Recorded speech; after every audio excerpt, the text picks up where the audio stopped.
spoke with BYU head football coach Kalani Sitake yesterday afternoon on the Deseret First Credit Union hotline. Topics including actual football camp starting for BYU and preparing amidst the uncertainty of pandemics and a push for more social justice and players wanting more from the conferences, Pac-12 specifically. But we started the conversation with a little bit of an easier question on the important topic of Preston Hadley and Gennaro Guilford and the coaches on bikes movement. Is Kalani for it? I moved close enough so that it's not even going to be much of an exercise if I ride a bike here. So yeah, I don't think it's going to work. Plus, I'm a little bigger nowadays, and I served a 2-year mission where I spent some time on the bikes. Those guys probably didn't spend enough time on. Preston didn't spend enough time on his bike while I was on his mission. Okay, normally this time of year we're getting excited for the season. It's fall camp. It's the beginning, which is the case, on Tuesday here. What's life like for you as you try and navigate what you hope is a football season, yet everything's kind of up in the air right now? Yeah, I think for the most part, we've been just working and letting the players, lead the way. I think the great thing about this opportunity for them is that the coaches are out of the way now. So the players, you're left to see if the culture is going to thrive. And from what I saw during the quarantine, during this whole pandemic, is that our culture is really good on this team, and it's led by great players. So I'm excited about it. Kalani, your boys back to practice, and I know that they couldn't be happier about it. What's on the specific agenda for you and your team over the next few days?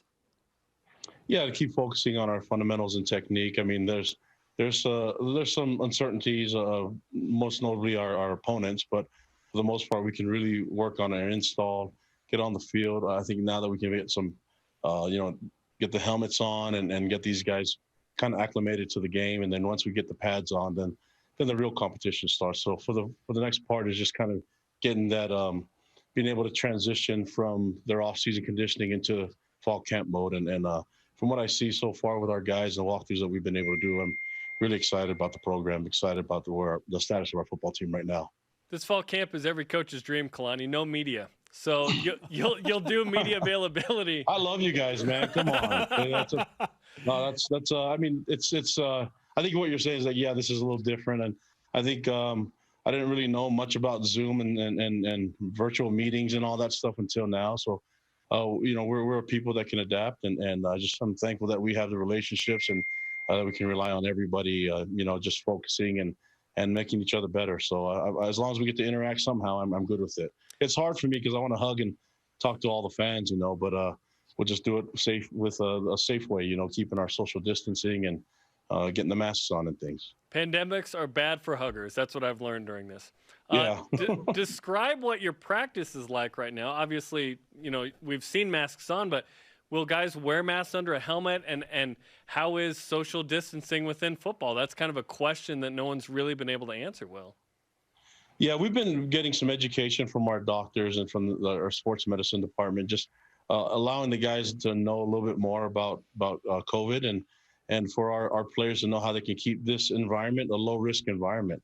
The key is for us to wear masks around each other, regardless of whether you agree with them or not. In order for us to keep this as a low-risk environment in practice and in the meetings, we have to wear the masks and exercise a social distancing, and if we can do that, then we'll be okay. Even if someone does get the virus, and we don't have to basically shut down the whole program because we've done a good job at keeping it low risk in our meetings and in our interactions with the players and even at practice. So we're doing a lot of things in practice. We're thinking of getting these masks that are a little bit thinner, that gives them a little bit more protection out there. But we're also looking at doing some things with the face mask that you see other schools are doing, whether it's a clear plastic see-through deal on the bottom that forms a mask, or the mask inside, or the cloth version. We're looking into all that. And I think the key is keeping our players safe and allowing them to play the game that they love, but do it in a safe way so it doesn't bring risk to people or the loved ones that they have at home.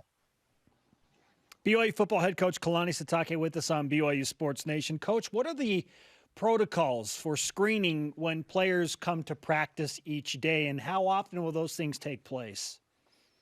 Yeah, every day when we check in, we get our temperature taken. We go through the whole protocol when we first enter. We get our wristbands, that we show that we've been screened.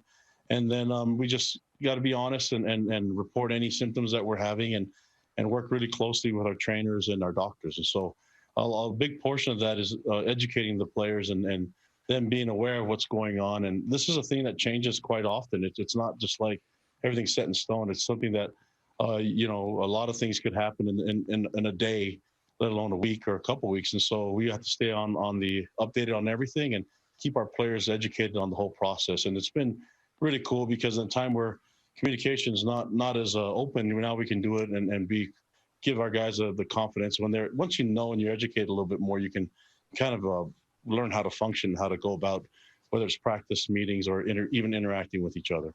Certainly, there's a lot to figure out. I wanted to follow up, you know, obviously with the schedule and practice and whatnot. But in terms of social distancing, do you have to do things a little differently, and if so, how? So that if, you know, let's say a quarterback gets a positive test, that you don't have to eliminate all the quarterbacks going into that game that week or anyone they would have dealt with. Because my fear is we're going to have a good schedule. Tom's going to put that together, and then all of a sudden we're not going to be able to play because the Miami Marlins things happen, right? So how are you dealing with those possibilities? Well, when from what we know is when they do have someone that tests positive or has the virus, then they kind of backtrack through all of it and where their interactions have been. And what we can do as a program is keep it so it's low risk and a low risk environment at practices and meetings and everything, so that they don't have to quarantine or shut out the whole position group. And that's where the masks come in, being mindful of social distancing, even during practice, being able to keep your distance. But if we are able to do that, then they won't see that it's actually contracted here, you know, and they can kind of backtrack to that where it's home or some other interaction that they may have. But if we can keep it at a low risk, then that won't have to happen. And we're talking to our doctors daily about it and seeing if there's anything we can do differently or better to make sure that we keep that this program is a low risk environment for our players. So do you feel like this is feasible, that this is possible with football, where the center's going to snap the ball to the quarterback and he's going to hand it to a running back and other guys will contact them, where we can somehow make this work and play? We believe so, and we think part of that is everyone having their personal accountability for it and being mindful of others, you know, and in a game where we're able to test and monitor everything that we can, if we're able to keep the points of contact limited, or if there are points of contact, keep it so that it's not a high risk environment, then we should be okay, right? And I have a lot of confidence in the people that are leading the way and that are helping us educate our players and our coaches and our staff through this whole process. And I really believe it's going to work out pretty well for us. And all we can do is our part, and we can hope that all the other opponents are doing the same as well. But for what I've seen so far with BYU, the leadership in our administration and our athletic administration, I'm really excited about what they've done for our players and our coaches. I'm excited for the season. BYU football head coach Kalani Sitake on BYU Sports Nation. Your job is already hard enough. Now throw in an offseason that has been turbulent, to say the least. Obviously with COVID-19, the pandemic, this affecting now half of your schedule, 6 Power 5 games going away. There has been a movement to fight social injustice. Now players in the Pac-12 are banding together to try and get more. And I mean, there are just so many things happening. So how have you been able to, or how are you trying to rally your troops to keep everyone even keel and pushing forward amidst so much uncertainty? I think it's important that everybody feels like they're going to be heard and that we communicate often, right? So I think that for the players or coaches, administration, I think we're doing a great job of talking and then leading, you know, and I think the points of communication has got to be there. So I think if you don't communicate very well, those moments of lapse or moments of absence of communication usually filled by negativity. So as long as we can keep communicating and do it well, I think we'll be okay. And I feel good about players voicing their opinions, coaches, support staff, everyone, fans. So why not keep it going, right? I think that's just important that we try to learn from each other, see other people's perspectives, and really just respect each other and love each other. Just follow the leader of our church and what he's been doing, and also the leader of our church, our gospel, which is Jesus Christ. So if we do that and be mindful of others, we'll be okay. You lost no good transition out of that. You lost six. You lost 6 Power 5s. Yeah. You lost 6 Power 5s on the schedule. Do you want to replace that with 6 Power 5s? Are you up for whatever? We want a full schedule. We just want to play football. I think that we're in a situation. We've prepped all year long for the schedule that we had, and obviously with the circumstances that happened, there's a lot of different things that happened. And I trust in Tom Homo. I trust our athletic administration and our leaders in the school, and putting together a schedule. Our guys will be ready. We have a good chance this year to do some really good things. And more than anything, I'm just really excited for our seniors and the things that they've done building this team to this point. So we'd just be honored to be on the field to perform for our fans and to represent our families and represent the church and the school. So we're looking forward to that opportunity, and just really thankful that we're in this position that it could possibly happen. Coach, how would you describe the climate and the tenor of your locker room and your team right now, given everything that is going on? Yeah, I think it's really positive. I think there's some people that I think need to learn more and talk to each other, and I think that's a good moment for them to have. I think there's a lot of things going on. You just named them. You went down the list of a lot of different things, and to me, I go back to the communication thing. I think it's good for people to talk about it and to get other people's perspectives and to really respect each other and learn from each other. So we do that, we'll be fine. Our team has been doing that, not just this year, but it's been that way for a long time. It's a culture that we have in place with this program and with this school. So I think it fits in line with what we're trying to do as a church. And so I think it just makes a lot of sense what we're doing right now. It makes a lot of sense the way the players are adapting to it. And then during this time of the pandemic, our culture is thriving. And I feel really good about the guys that are involved with this. So really proud of our players. An honor for me to be their coach, and looking forward to performing for the fans. Is it hard dealing with that, because you put your life into the athletes and the coaches around you to succeed and win, yet winning may not even be an option, right, this year as you navigate everything, and you're the coach. You're not coming up with a schedule. So how are you handling that emotionally as you try and prepare this team for what you hope is a full schedule, but we just don't know?